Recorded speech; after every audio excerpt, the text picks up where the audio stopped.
Hi, இன்றைக்கி நம்ம discuss பண்ண போகிற அப்ரோச் வந்து cognitive behavioural therapy, that is CBT, and using that we are going to see the approach.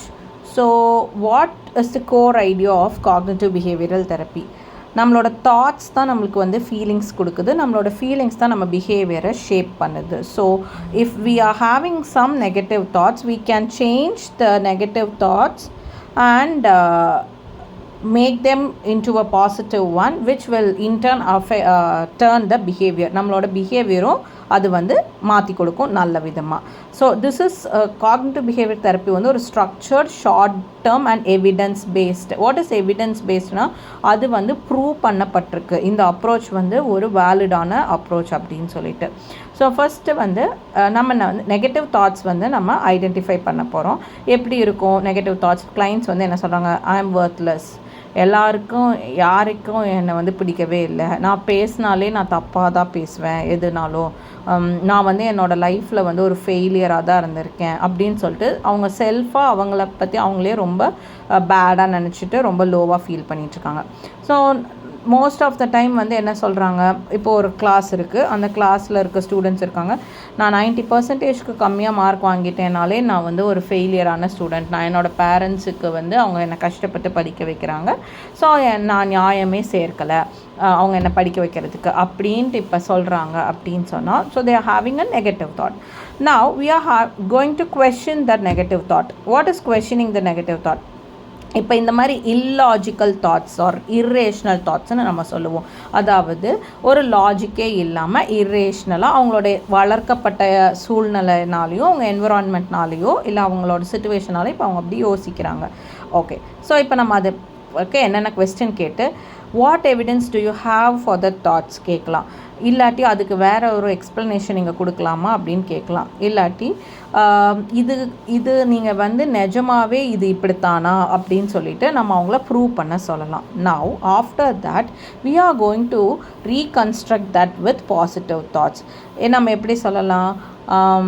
I am always a failure அப்படின்னு சொல்கிறதுக்கு பதிலாக உங்களோட எண்ணம் அப்படி வர்றப்போ you can change that into sometimes I struggle, but நான் வந்து நிறையா சாதிச்சிருக்கேன் இதுக்கு முன்னாடி, அதே மாதிரி இந்த ப்ராப்ளமும் நான் தாண்டி வந்துடுவேன், இந்த எக்ஸாமில் நான் மார்க் கம்மியாக வாங்கியிருக்கேன்னா பரவாயில்ல, நான் நெக்ஸ்ட் டைம் நல்லா ஹார்ட் ஒர்க் பண்ணி நான் நல்ல மார்க் வாங்குவேன். இல்லாட்டி எனக்கு கான்செப்ட்ஸ் நல்லா புரிஞ்சிருச்சு, என்னோடய ப்ராப்ளம் என்னென்னு நான் வந்து கண்டுபிடிச்சிட்டேன், அதை நான் சேஞ்ச் பண்ணிக்குவேன்னு சொல்லிட்டு change that negative thought or reconstruct that negative thought into a more positive one. Now next நம்ம என்ன பண்ணுறோம்? சம்டைம்ஸ் ரொம்ப ஷையாக இருக்க பீப்புள், ஷைன்னு சொல்கிறது வந்து ரொம்ப இன்ட்ரவர்ட்டடாக இருக்கவங்க என்ன நினைப்பாங்க அப்படின்னு சொன்னால், நான் ஒரு குரூப் முன்னாடி if I talk itself they will laugh at me அப்படின்னு சொல்லிட்டு they don't go for group discussion. அப்போ இந்த மாதிரி இருக்கவங்க ஜாபுக்கு போகிறப்ப they won't express themselves well. அவங்களுக்கு அது ஆன்சர் தெரியும் இல்லை அவங்களுக்கு அது கன்வே பண்ண முடியும்னாலும் குரூப்பாக இருக்கப்போ இல்லை ஒரு க்ரௌடு பார்க்குறப்போ தே டு நாட் ஜென்ரலி டாக். அப்போ அவங்களுக்கு வந்து என்ன பண்ணணும் அப்படின்னா, நீங்கள் அந்த மாதிரி இருக்க இடத்துல ட்ரை பண்ணாமல் இருக்காதீங்க. ஒரு டைம் ஆச்சு யூ ஜஸ்ட் ட்ரை. அந்த நெகட்டிவ் பேட்டர்னை பிரேக் பண்ணுறதுக்கு நீங்கள் ட்ரை பண்ணிங்கன்னா something good or bad will happen. அப்போது அந்த நெகட்டிவ் தாட் வந்து அங்கே வந்து பிரேக் ஆகும். இல்லை நம்ம அதை ட்ரை பண்ணிட்டோம், அட்லீஸ்ட் ஒரு சென்டென்ஸ் ஆச்சு நம்ம பேசிட்டோம், நம்ம என்ன நினச்சோமோ மனசில் அதை நம்ம வந்து குரூப்புக்கு முன்னாடி எக்ஸ்ப்ரெஸ் பண்ணிட்டோன்னு அவங்களுக்கு ஒரு ஸ்ட்ரென்த் கிடைக்கும். இதுவுமே நம்ம தாட்டை ரீவயர் பண்ணுறது தான். நம்ம இவ்வளோ நாள் என்ன நினச்சிட்டு இருந்தோம்? குரூப் முன்னாடி நம்மளால் பேச முடியாது, நம்ம என்ன நினைக்கிறோமோ அது நம்மளால் சொல்ல முடியாதுன்னு நினச்சிட்டு இருந்தோம். ஆனால் நம்மளால் பேச முடியுதுன்னு கிளைண்ட்ஸ்க்கு வந்து ஒரு ஸ்ட்ரென்த் வரும். இதெல்லாம் பண்ணுறப்போ நம்ம வந்து என்ன பண்ணுவோம் அப்படின்னா, அவங்களோட ஃபீலிங்ஸ் வந்து மாற ஆரம்பிக்கும். அண்ட் அவங்களுக்கு ஒரு ரொட்டீன் நம்ம வந்து க்ரியேட் பண்ணலாம். எனி ஒரு ஃபிசிக்கல் ஆக்டிவிட்டி, இல்லை அவங்கள காம் பண்ணுற மாதிரி ஏதாச்சும் ஒரு activity, talk to their friends, இல்லை ஒரு கலரிங், இல்லாட்டி அவங்களுக்கு ஏதாச்சும் நல்ல ஒரு மோட்டார் ஸ்கில் ஆக்டிவிட்டி வந்து நம்ம கொடுக்கலாம். கலர் பண்ணுறது, இல்லை வாக்கிங் போகிறது, ஃப்ரெஷ் மார்னிங் வாக்ஸ், அவங்களவே அவங்க வந்து எப்படி சொல்ல அப்ஸ்கில் பண்ணுறதுக்காக நம்ம வந்து அவங்களோட ஃபீலிங்ஸை இம்ப்ரூவ் பண்ணுறதுக்காக நம்ம பண்ணுற ஆக்டிவிட்டீஸ் தான் இது. க்ளே பண்ணுறது, இல்லை ஆர்ட் பண்ணுறது, இல்லை இந்த பாட் பெயிண்டிங், இல்லாட்டி அவங்களுக்கு என்ன பிடிக்குதோ சம்ஒன் வில் லைக் கார்டனிங், அதை மாதிரி நம்ம வந்து அவங்களோட பிஹேவியரில் கொஞ்சம் சேஞ்சஸ் அண்ட் ஒரு ப்ராப்பர் ரொட்டீன் கொண்டு வர வைக்கலாம். நெக்ஸ்ட் வந்து exposure for that. So if sometimes they may have some எப்படி சொல்ல நெகட்டிவ் ஏதோ ஒரு சின்ன வயசில் அஃபெக்ட் ஆன ஒரு விஷயம் இருக்கும், அதனால அவங்களுக்கு ஒரு பயமே வந்துடும். அப்போ அதை போக்க வைக்கிறதுக்காக ஸ்மால் ஸ்டெப்ஸாக அவங்க அதை எடுத்து வைக்க சொல்லிவிட்டு அவங்கள வந்து நம்ம அந்த ஃபியரை குறைக்க வைக்கலாம். ஃபார் எக்ஸாம்பிள், இப்போ சில பேருக்கு டாக்ஸ் ஆர் பெட்ஸ் பார்த்தாலே பயம். ஸோ அப்போ நம்ம அவங்கள என்ன பண்ணணும், எடுத்தோடனே இந்த நாய் ஒன்றும் பண்ணாது வாங்க தொடுங்க அப்படின்னு சொல்ல முடியாது. ஏன்னா அவங்க சின்ன வயசில் ஏதோ ஒரு டாக் ரிலேட்டட் இஷ்யூவால் அஃபெக்ட் ஆகிருப்பாங்க. ஸோ நம்ம அப்போ அவங்கள என்ன சொல்லலாம், step by step. First, you just look at the picture of the dog. Next, you just watch a video of dogs playing or running. இதெல்லாமே அவங்க பிரெயினை வந்து ரீவயர் பண்ணுறதுக்கு ஹெல்ப் பண்ணும். ஓகே, அந்த சிச்சுவேஷனை கம்ஃபர்டபுள் ஆக்குறதுக்கு. நெக்ஸ்ட்டு ஒரு டாக் தூரமாக இருந்து நீங்கள் பாருங்கள்.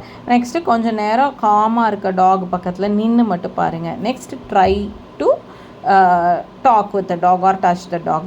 இது வந்து திரும்ப பண்ணுறப்போ they will eventually come out of the fear. So இந்த மாதிரி வந்து பண்ணுறதுக்கு we use heavy assignments for the clients. What is heavy assignments? ரெகுலராக அவங்க தாட்ஸ் மானிட்டர் பண்ணணும், ரெகுலராக அவங்களோட நெகட்டிவ் தாட்ஸை ரீஃப்ரேம் பண்ணணும், ரெகுலராக அவங்க ஃபியர்லேருந்து அவங்க வெளியில் வர்றதுக்கு அவங்களே நோட் பண்ணுற மாதிரி நம்ம வச்சுக்கணும். தாட் டைரின்னு ஒன்று இருக்கணும். பிஹேவியர் எப்படி மாறி இருக்குது, எந்த டைம் அவங்க தாட் வரப்போ அவங்க பிஹேவியர் எப்படி மாறி இருக்குன்னு அதை சார்ட்டில் நோட் பண்ணணும். அவங்களுக்கு relaxation exercise, coping mechanism, breathing technique சொல்லித்தரணும். அவங்களுக்கு ஒர்க் ஷீட்ஸ் மாதிரி, இப்போ நீங்கள் இப்படி நடந்தால் நீங்கள் எப்படி ரியாக்ட் பண்ணுவீங்க, இந்த மாதிரி சிச்சுவேஷனில் நீங்கள் என்ன பண்ணுவீங்கன்னு நம்ம கொடுக்கலாம்.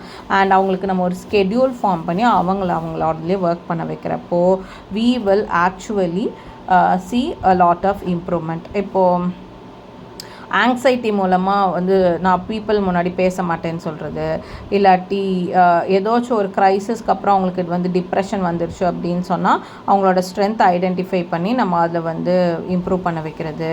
ஓசிடியில் வந்து அவங்க திருப்பி ஹேண்ட் வாஷ் பண்ணிக்கிட்டே இருக்காங்க, இல்லாட்டி ஏதாச்சும் ஒன்று ரெக்கர் பண்ணிக்கிட்டே இருக்காங்க, ரிப்பீட்டிவ் பிஹேவியர் பண்ணிக்கிட்டே இருக்காங்கன்னா அதுலேருந்து அவங்கள வெளியில் கொண்டு வர்றது. படிக்கிறதுல சில்ட்ரனுக்குள்ள ஃபியர், நான் வந்து தோற்றுருவேன், நான் ஒழுங்காக எக்ஸாம் எழுத மாட்டேன், நான் நல்லா எழுதுவேன் ஆனால் நல்லா படிப்பேன் ஆனால் நல்லா ஒழுங்காக எழுத முடியல, நான் நல்லா எழுதுகிறேன் ஆனால் எனக்கு ஒழுங்காக மார்க் வரல அப்படின்னு சொல்கிற மாதிரி அந்த ஆக்ஷன்ஸ் நடக்கிறதுக்கு முன்னாடியே அவங்க பயந்துட்டுருக்காங்கன்னா அதுலேருந்து நம்ம அவங்கள வெளியில் கொண்டு வரதுக்கு we use cognitive behavior therapy.